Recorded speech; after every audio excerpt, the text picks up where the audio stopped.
Isaiah 40. Comfort for God's people. Comfort, comfort my people, says your God.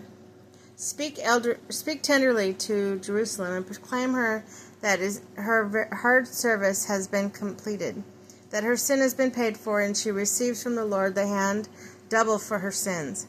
A voice from one calling in the wilderness, prepare a way for the Lord, to make straight the desert, a high way for our God. Every valley shall be raised up, every mountain and hill made low. The rough ground shall become level, the rugged place plain. And the glory of the Lord will be revealed, and all people will see together, for the mouth of the Lord has spoken.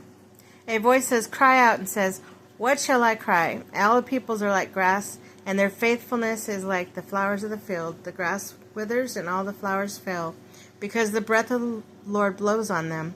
Surely the people are grass, the grass withers, and the flowers fail, but the word of our God endures forever. You who bring good news to Zion, go up to a high mountain. You who bring good news to Jerusalem, lift your voice with a shout. Lift it up and do not be afraid. Say to the towns of Judah, Here's your God. See, the sovereign Lord comes with power, and he rules with a mighty arm. See, his reward is with him, and his recompense accompanies him. He tends his flock like a shepherd. He gathers the lambs his arms and carries them close to his heart. He gently leads those who have young, who have measured the waters in the hollow of his hand, with the breadth of his hand marked off the heavens. Or with the breadth of his hands marked off heavens. Who has held the dust of the earth in a basket, or weighed the mountains on the scales, and the hills in a balance? Who can fathom the Spirit of the Lord, or instruct the Lord as his counselor? Whom did the Lord consult to enlighten them? Who has taught him the right way? Who has taught him knowledge, or showed him the path of understanding? Surely the nations are like a drop in a bucket. They are regarded as dust on the scales.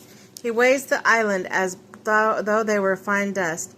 Lebanon is not sufficient for altar fires, nor is its animals enough for burnt offerings. Before him all the nations are nothing. They're regarded by him as worthless and less than nothing. With whom then will you compare God? To what image would you liken him? As for an idol, a mere worker casts it.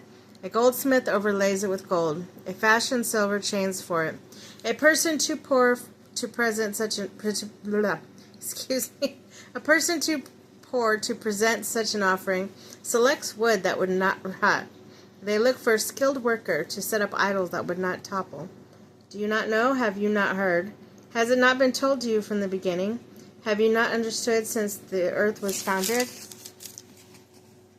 He sits enthroned above the circle of the earth. It is like people who are grasshoppers. He stretches out his heavens like a canopy.